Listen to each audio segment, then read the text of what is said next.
Telangana municipal elections exit పోల్స్లలో People's pulse exit poll ఏమని చెప్పింది అని అంటే ఈ ఈ మన మున్సిపల్ ఎలక్షన్స్లో 2026లో అర్బన్ పాలిటిక్స్ బాగా వేడెక్కింది, మొత్తం గరం నడిచింది. మనం మాట్లాడలేదు, అది వేరే విషయం. ఎందుకంటే పెద్దగా ఒరిగేదేం లేకుండే, ఆబ్వియస్గా డైరెక్షన్లా క్లియర్ కట్గా ఉండే. ఇప్పుడు జూబ్లీహిల్స్ ఎలక్షన్స్లో మేము ఎప్పుడు గెలవలే, ఇది కొత్తగా ఎందుకు ఇంత ప్రెషర్ తీసుకొస్తారు జూబ్లీహిల్స్ మీద అని చెప్పి ఇంత పెద్ద బండబడ్డా ఏ మనిషి అయినా ఎప్పుడైనా చచ్చిపోతాడు. బండబడితే ఏమైంది, అది నా నియతి అనుకునేటోళ్ళని ఏం చేస్తాం మనం. సో ఇక్కడ ఒక మెసేజ్ చూడుండ్రు మీరు, ఎగ్జిట్ పోల్ సర్వేలలో కూడా కాంగ్రెస్కి ఎంత అధికార పక్షమై 36%, బీఆర్ఎస్ ప్రతిపక్షంలో ఉండి ఎంత ఆల్మోస్ట్ 29.7% అంటే 30%, 6% తేడా. మళ్ళీ అదే బీఆర్ఎస్ హయాంలో బీఆర్ఎస్ అధికారంలో ఉన్నప్పుడు కాంగ్రెస్ని స్వీప్ చేసి పడేసింది ఏడుకాడి, ఉల్టా హాత్ పచ్చకట్ అంటారు, పర్వమని కొట్టింది. ఒక పురోగతి సాధించడం ఏంటంటే ఫస్ట్ టైం నా జిందగీలా డబుల్ డిజిట్ బీజేపీకి వస్తుంది, అరౌండ్ 19% అనుకుంటా. ఎస్, ఇది శుభసూచకం. అయితే ఇది నాయకులు కాలర్లు ఎగిరేసే తత్వం కాదు. రాజశేఖర్ డ్యాన్స్ ఉంటుంది చూడు, ఇట్లా అని ఉంటుంది చూడు, గంతే ఉంటుంది, ఇంకేముండదు. ఇక Gautam model school sun city branch admissions are open for 2026. No admission fee, free school uniform and also bus transportation available for nursery to 10th class. Hurry up. Address: Sun City branch opposite Kasturba Trust. Limited seats. Contact us now 8121573123 and 8977113123. Telangana municipal elections exit పోల్స్లలో కాంగ్రెస్కి ఏంది, బీఆర్ఎస్కి ఏంది, బీజేపీకి ఏంది, పతంకి ఏంది, ఇక ఇండిపెండెంట్లు etcetera వాళ్ళకి ఎంత, వాళ్ళ respective vote share people's vote pulse చెప్పింది. పీపుల్స్ పల్స్ ఎగ్జిట్ పోల్ ఏమని చెప్పింది అని అంటే ఈ ఈ మన మున్సిపల్ ఎలక్షన్స్లో 2026లో అర్బన్ పాలిటిక్స్ బాగా వేడెక్కింది, మొత్తం గరం నడిచింది, వేడిగా డిస్కషన్స్ జరిగినాయి. మనం మాట్లాడలేదు, అది వేరే విషయం. ఎందుకంటే పెద్దగా ఒరిగేదేం లేకుండే, ఆబ్వియస్గా డైరెక్షన్లా క్లియర్ కట్గా ఉండే. అది అంటారు కదా, స్కేలార్ క్వాంటిటీ అని వెక్టార్ క్వాంటిటీ అంటారు ఫిజిక్స్లో. స్కేలార్ అంటే దానికి డైరెక్షన్ ఉండదు, వెక్టార్ అంటే దానికి డైరెక్షన్ ఉంటుంది. వెక్టార్ క్వాంటిటీ 5, అగర్ వెక్టార్ క్వాంటిటీలో ఏవే ఉన్నాయి గిరీష్, డైరెక్షన్ ఉన్న పార్టీలు ఏమేమి ఉన్నాయంటే నాకు కాంగ్రెస్ బీఆర్ఎస్ తప్ప వేరే కనబడలే.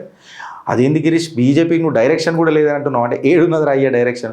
ఇప్పుడు జూబ్లీహిల్స్ ఎలక్షన్స్లో మేము ఎప్పుడు గెలవలే, ఇది కొత్తగా ఎందుకు ఇంత ప్రెషర్ తీసుకొస్తారు జూబ్లీహిల్స్ మీద అని చెప్పి ఇంత పెద్ద బండబడ్డా ఏ మనిషి అయినా ఎప్పుడైనా చచ్చిపోతాడు. బండబడితే ఏమైంది, అది నా నియతి అనుకునేటోళ్ళని ఏం చేస్తాం మనం. బండ పడొద్దు అని చెప్పి నడుద్దామా, ఇక మనం ఎట్లా బతుకుదాం. ఇక నేనేమంటా అంటే నీటి చుక్కకు పీతి ముక్కకు తేడా ఉంటుంది. నీటి చుక్క ఈజ్ నాట్ ఈక్వల్ టు పీతి ముక్క. పీతి ముక్కని మీద పడుతున్నా, పీతి వాసన నీ దగ్గర వస్తున్నా, అది ఇంకా నువ్వు సువాసన అనుకుంటే అది ఏం లక్షణం అది అన్నది ఇలా మనం అర్థం చేసుకోవాలి. సో ఏ పార్టీ ఏ రకంగా ఉన్నది అని అనేది మీరు డిసైడ్ చేసుకోవాలి, నేను చెప్పడం ఎందుకు దాని మీద. అయితే నేనేమంటున్నానంటే ఇలా ఎగ్జిట్ పోల్ ప్రకారము సుమారు 68 నుంచి 76 మున్సిపాలిటీలలో కాంగ్రెస్ ఘన విజయం సాధిస్తుంది అని చెప్పి చెప్తారు. Out of 116, 68 to 76 and with vote share of 36%. BRS 29%. So ఇక్కడ ఒక మెసేజ్ చూడుండ్రు మీరు, ఎగ్జిట్ పోల్ సర్వేలలో కూడా కాంగ్రెస్కి ఎంత అధికార పక్షమై 36%, బీఆర్ఎస్ ప్రతిపక్షంలో ఉండి ఎంత ఆల్మోస్ట్ 29.7% అంటే 30%, 6% తేడా.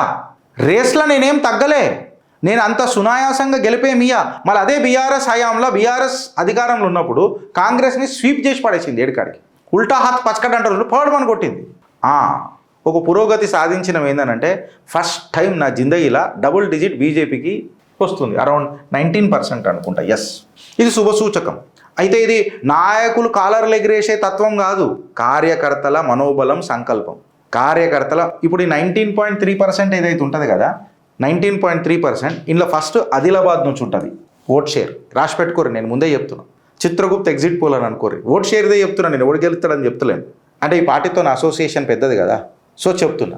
ఆదిలాబాద్ తోపు ఉంటుంది, నెక్స్ట్ నిజామాబాద్ ఉంటుంది, తర్వాత కరీంనగర్ ఉంటుంది, లేకపోతే ఈ 2 మారుతాయి గట్టి కింద మీదకి. అయితే ఈ 3 ఉంటాయి. మళ్ళీ ఇక మిగతాదంతా డిడ్డనగర డిమ్కా, కాలర్లు ఎగరేసుకొని రాజశేఖర్ డ్యాన్స్ ఉంటుంది చూడు, ఇట్లా అని ఉంటుంది చూడు, గంతే ఉంటుంది, ఇంకేముండదు. ఇక ఇప్పుడు కాంగ్రెస్ ఏమవుతుందని అంటే నియర్లీ 70% క్యాప్చర్ చేస్తున్నది సీట్లను అని అంటే అధికార పార్టీకి కొంచెం ఇంక్లినేషన్ ఉంటుంది, ఎగ్జిట్ పోల్ సర్వే ప్రకారం చెప్తున్నా. మళ్ళీ కాంగ్రెస్ అట్టెట్లా గెలిచింది గిరీష్ అని చెప్పి మనం మాట్లాడితే మున్సిపల్ కార్పొరేషన్స్లలో ఇలా హై బ్యాటిల్ గ్రౌండ్ నడుస్తున్నది. అంటే ఫర్ ఎగ్జాంపుల్ మంచిర్యాల్, రామగుండం, నల్గొండ, మహబూబ్ నగర్, కొత్తగూడెంలో కాంగ్రెస్ ఢంకా చూపించింది అని అంటారు, స్ట్రాంగ్ హోల్డ్ చూపించింది అని అంటారు. కొంచెం బీఆర్ఎస్కి సెట్ బ్యాక్ అవుతున్నది ఓటు పర్సంటేజ్ అని అంటారు కానీ బట్ ఎగ్జిట్ పోల్ ప్రకారం నాకు జస్ట్ కేవలం 6% కనిపించింది. బికాస్ థర్డ్ పార్టీకి దానికి బీఆర్ఎస్కి ఆల్మోస్ట్ 50% తేడా ఉన్నది. సో దరిదాపులకు కూడా ఈ గ్యాప్ అక్కడ ఫిలప్ అవుతుంది అని అనేది నాకు కనబడతలేదు. ఇప్పుడు నేనేమంటున్నానంటే బీఆర్ఎస్ ఆల్మోస్ట్ 30%, 29.3 ఏదో 7 ఏదో ఉంది కదా బీఆర్ఎస్, అంటే ఆల్మోస్ట్ 30% అనుకో. ఇది ఒక 19%లలో ఉన్నది. ఎంత వ్యాక్యూమ్ ఉన్నదో మీరు చూడండి. ఈ స్టేజ్ వీడికి రావాలన్నా లేకపోతే వీడికి పోవాలన్నా almost double. You are not even entering into this category అని అనేది నువ్వు నంబర్లే. నేను ఎగ్జిట్ పోలేదు మళ్ళీ గిరీష్ గారు మాట్లాడి అనుకున్నాను ఆయన, నేను నంబర్లు తీసుకొని మాట్లాడుతున్నా. మీకు నంబర్లు అర్థం కావేమో బానిసలకు, నాకు నా నంబర్లు మంచిగా అర్థమవుతాయి. నేను ఇంజనీర్ని కాబట్టి బండి కూడా మేము దాన్నే చూస్తాం కదా, నా నంబర్లు చూసే చెప్తాం. టైర్లకు గాలి ఎంత ఉందంటే నంబరే, పెట్రోల్ ఎంత ఓపియాలంటే నంబరే. ఏదైనా డాక్టర్లు కూడా నంబరే అడుగుతారు. బాబు నువ్వు ఎన్నిసార్లు మూత్రం పోయినావు, ఇవన్నీ కూడా నీకు ఇవన్నీ నంబర్లే అడుగుతారు. నంబర్లతోనే నడుస్తారు నాయన జిందగీ.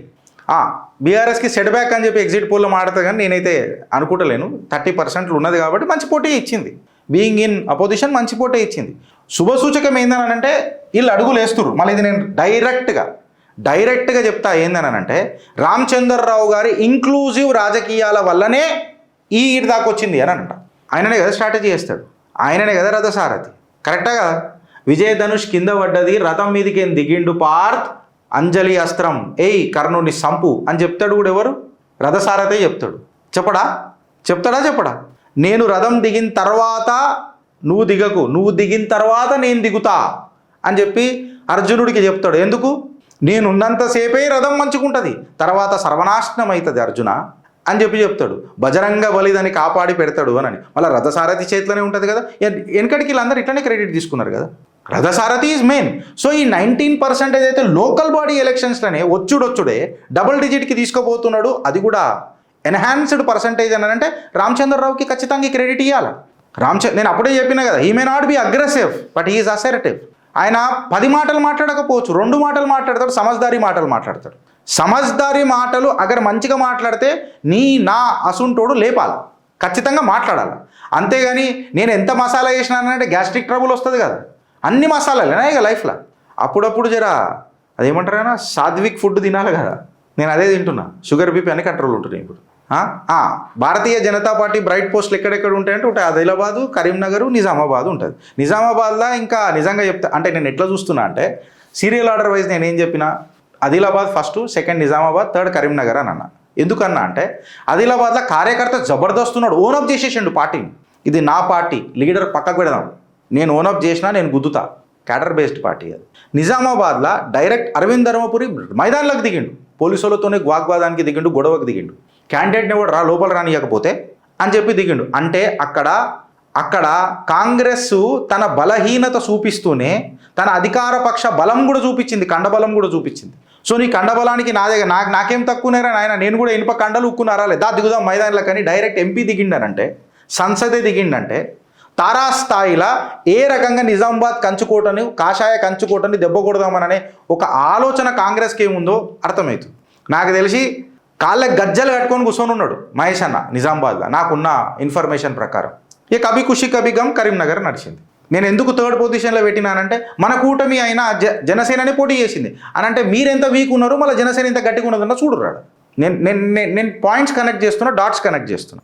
యాజ్ యూజువల్ మీరు అంధకార పక్షంలో ఉన్నారా, ప్రతిపక్షంలో ఉన్నారా, అధికార పక్షంలో ఉన్నారా, నాకు గంట కూడా ఫరక్ పడదు.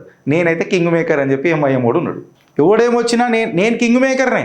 కరీంనగర్లో మనోడే కింగ్ మేకర్ ఉంటాడు, రాసి పెట్టుకోర్రిది. నిజామాబాద్లో కూడా కింగ్ మేకరే ఉంటాడు, మహబూబ్ నగర్లో కూడా ఉంటాడు కింగ్ మేకర్ లెక్క.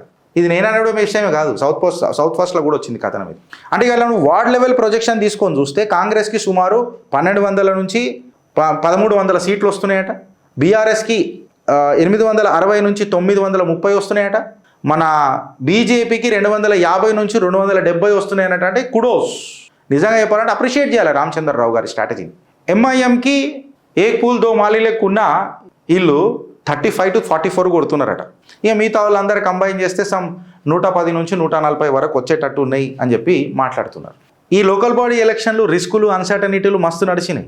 8 నుంచి 14 మున్సిపాలిటీలనైతే హోరాహోరీ నడిచింది, నెక్ టు నెక్ నడిచింది. లొల్లి పంచాయతీలు కూడా జరిగినాయి. దాని తర్వాత కొంతమంది క్యాండిడేట్లు ఫ్లిప్ ఫ్లాప్ అవుతారు, కొన్ని కార్పొరేషన్స్ మారుతూ ఉంటాయి.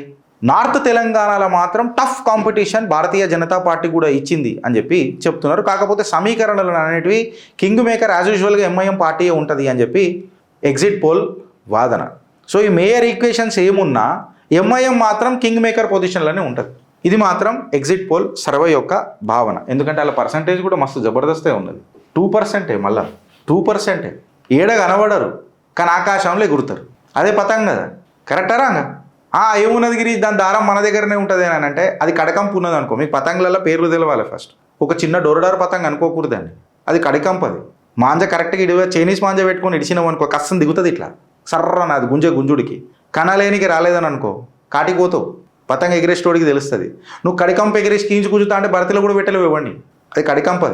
అది నువ్వు గుర్తు పెట్టుకొని ఎగిరి 1 పౌండ్ 2 పౌండ్ కదా, కడికంప. అది జర ఓల్డ్ సిటీ పోరలు ఉంటే మీకు తెలుస్తుంది. గుల్ దర్వాజా దాటి మేము లాల్ దర్వాజా వాళ్ళం కదా, మాకు తెలుసు.